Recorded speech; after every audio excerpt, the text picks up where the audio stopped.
নমস্কাৰ জনাইছোঁ আৰু স্বাগতম জনাইছোঁ, লগতে শুভ সন্ধিয়া জনাইছোঁ। মই আছোঁ এটা মন্দিৰৰ সন্মুখত আৰু এয়া হ'ল মন্দিৰৰ গেট। মন্দিৰটি কি বৰ্তমান মই গম পোৱা নাই। ভিতৰলৈকে সোমাবৰ কাৰণে যত্ন কৰিম আৰু ভিতৰত সোমোৱাৰ পিছত গম পাম মন্দিৰটি কিহৰ মন্দিৰ আৰু কি কি মূৰ্তি আছে আমি ভিতৰত গ'লে গম পাম। আৰু বৰ্তমান মই আছোঁ যোৰহাট জিলাত আৰু যোৰহাট জিলাতে অৱস্থিত এই মন্দিৰটি, গতিকে মই গৈ আছোঁ ভিতৰলৈকে আৰু ভিতৰৰ পৰিৱেশ আপোনালোকক দেখাবৰ কাৰণে যত্ন কৰিম। প্ৰথমে দেখাইছোঁ এই মন্দিৰৰ গেটখন। এয়া চাওকচোন, ইমান ধুনীয়া আৰু ইমান ডাঙৰ এখন গেট লগাইছে। এইখন প্ৰকাণ্ড গেট আৰু গেটখন দেখিয়ে ভাবিলোঁ গেটৰ সিটো পাৰত যিটো মন্দিৰ আছে এবাৰ দৰ্শন কৰিব পাৰিলে ভাল আছিলে। যিহেতু এই মন্দিৰৰ ওচৰতে আমি হোটেল লৈ আছোঁ আৰু হোটেলৰ পৰা বাহিৰলৈ আহোঁতে গেটখন হঠাতে দেখিলোঁ আৰু দেখি বহুত বেছি মন গ'ল মন্দিৰৰ ভিতৰলৈকে যাবলৈ। সেয়েহে মন্দিৰটি এবাৰ দৰ্শন কৰিম। গতিকে ব'লক এবাৰ ভিতৰৰ পৰা আহোঁ। আৰু মন্দিৰত প্ৰৱেশ কৰি এটা খুব ভাল লগা পৰিৱেশ দেখা পালোঁ। মন্দিৰটিৰ চৌহদটো ইমান ডাঙৰ যে দেখিলে আপোনালোকে সঁচাকৈ আচৰিত হ'ব। আৰু মন্দিৰত সোমায়ে প্ৰথমে আপোনালোকে যিখিনি দৰ্শনাৰ্থীয়ে ধূপ ধূনা জ্বলাবলৈ আনে তেওঁলোকক এনেকৈ এই ঠাইখিনিতে ধূপ ধূনা জ্বলাবলৈ দিয়া হয়। মূৰ্তিৰ সন্মুখত ধূপ ধূনা কেতিয়াও জ্বলাবলৈ দিয়া নহয়। আৰু আমাৰ পৰিয়ালটো ইতিমধ্যে মই গেটৰ ওচৰত ভিডিঅ' কৰি থাকোঁতে তেওঁলোকে আগতেই আহি ইয়াত ধূপ ধূনা জ্বলালে। আৰু এয়া মই প্ৰথমে দৰ্শন কৰিছোঁ মা দুৰ্গা দেৱীক। এয়া হ'ল মা দুৰ্গা দেৱীৰ মন্দিৰৰ মূৰ্তি আৰু ওচৰতে আছে এটি ইয়াত বিভিন্ন ধৰণৰ মূৰ্তি আমি দেখিবলৈ পাইছোঁ। আৰু এয়া হ'ল দুৰ্গা দেৱী আৰু ওচৰতে আছে এয়া গণেশ। এয়া গণেশক এনেকৈ পূজা কৰা হৈছে।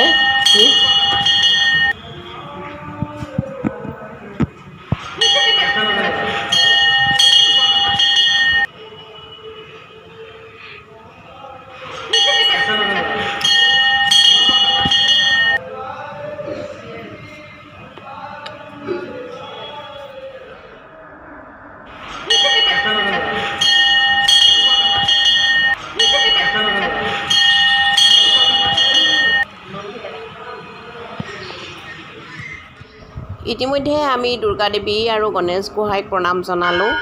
চাকি বন্তিও জ্বলোৱা হ'ল আৰু জ্বলাই হৈ উঠি এতিয়া বাকীখিনি মূৰ্তি চাবলৈ আহিছোঁ। ইমান ডাঙৰ চৌহদটোত কেৱল দেৱ দেৱীৰে মূৰ্তি ইয়াতে পোৱা যায়। বিভিন্ন ধৰণৰ দেৱ দেৱী ইয়াতে মূৰ্তিসমূহেৰে মন্দিৰ বনাই থৈ দিছে। যিয়ে যাক প্ৰাৰ্থনা কৰে তেওঁলোকে ইয়াতে খুব ধুনীয়াকৈ প্ৰাৰ্থনা কৰিবৰ কাৰণে এটা সুব্যৱস্থা কৰিছে। আৰু এতিয়াৰ সময়খিনি হৈছে সন্ধিয়াৰ সময়, আৰতিৰ সময়। আৰু হঠাতে আমি মন্দিৰত আহিলোঁ আৰু আহি ইমান ভাল লাগিছে, খুব শান্তি অনুভৱ কৰিছোঁ।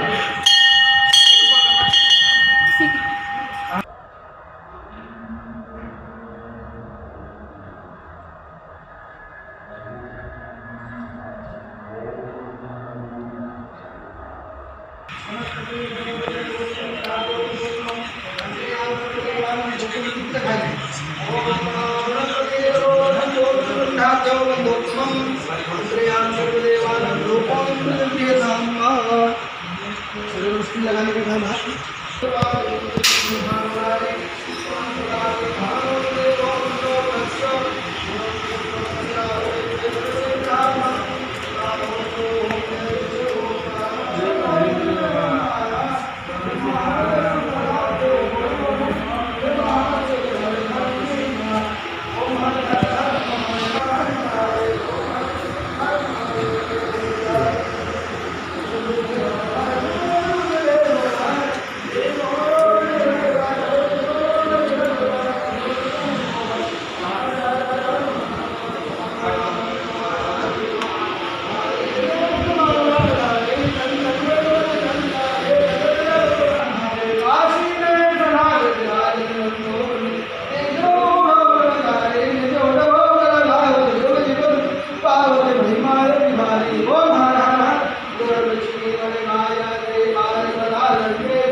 आप नशे में मस्त रहो बाबा, हरो खजाना पल भर में दुनिया भवानी शंकर महामृत्युंजय सर्वदेश्वर देवता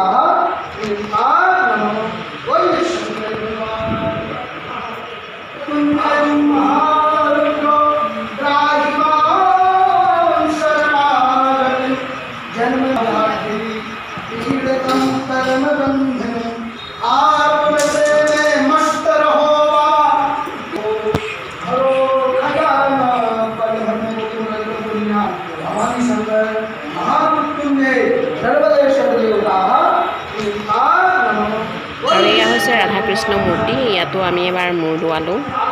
খুব ধুনীয়া লাগিছে এই মন্দিৰটিত আহি, খুব প্ৰশান্তি অনুভৱ কৰিছোঁ।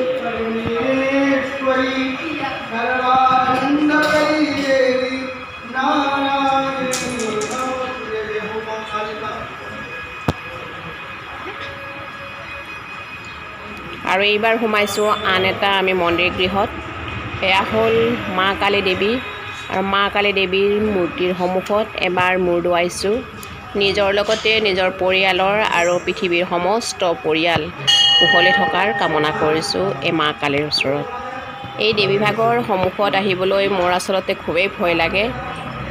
মা কালীৰ ৰূপ কোনেও ধৰিব নোৱাৰে আৰু তেওঁক সন্তুষ্ট কৰাটো খুবেই টান। গতিকে যদি কিবা অশুদ্ধ হৈ থাকে মন, তেতিয়াহ'লে মা কালীয়ে খুব সোনকালে দুখ ধৰে। গতিকে আমি যিহেতুকে এটা বাহিৰা ঠাইলৈকে গৈছিলোঁ, সিমান নিয়মত থাকিব পৰা নাছিলোঁ যদিও মনটো খুব শুদ্ধভাৱে লৈ মা কালীৰ ওচৰত এবাৰ মূৰ দোৱালোঁ আৰু সকলো কুশলে থকাৰ কামনা কৰি মন্দিৰভাগৰ পৰা আমি লাহে লাহে ওলাই আহিলোঁ বাহিৰলৈ।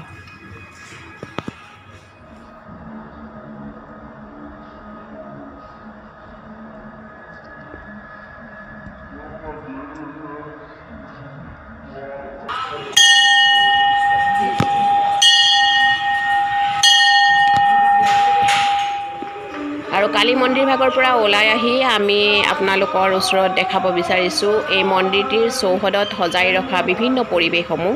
ইয়াতে বিভিন্ন ধৰণৰ ভগৱানৰ মূৰ্তিসমূহ ফটো আকাৰে তেওঁলোকে সজাই সংৰক্ষিত কৰি ৰাখিছে।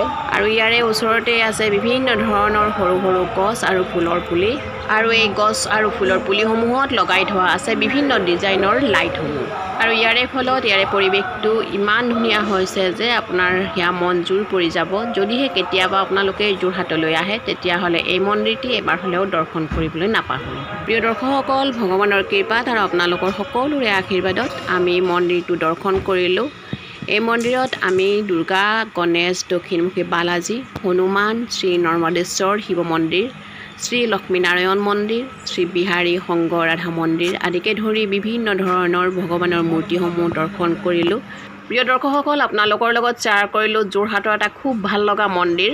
আশা কৰিলোঁ আপোনালোকে মোৰ ভিডিঅ'ৰ জৰিয়তে মন্দিৰটো দৰ্শন কৰিছে আৰু ভিডিঅ'টো চাইও ভাল পাইছে। যদিহে ভাল পাইছে লাইক, কমেণ্ট, শ্বেয়াৰ নিশ্চয় কৰিব। লগতে ছাবস্ক্ৰাইব কৰি বেলটো টিপি থ'বৰ কাৰণে একেবাৰে নাপাহৰিব। পুনৰ এটা নতুন ভিডিঅ'ৰ সৈতে আকৌ লগ হ'ম। তেতিয়ালৈকে আপোনালোক সকলো কুশলে থাকক, ভালে থাকক, সুস্বাস্থ্যৰ গৰাকী হৈ থাকক।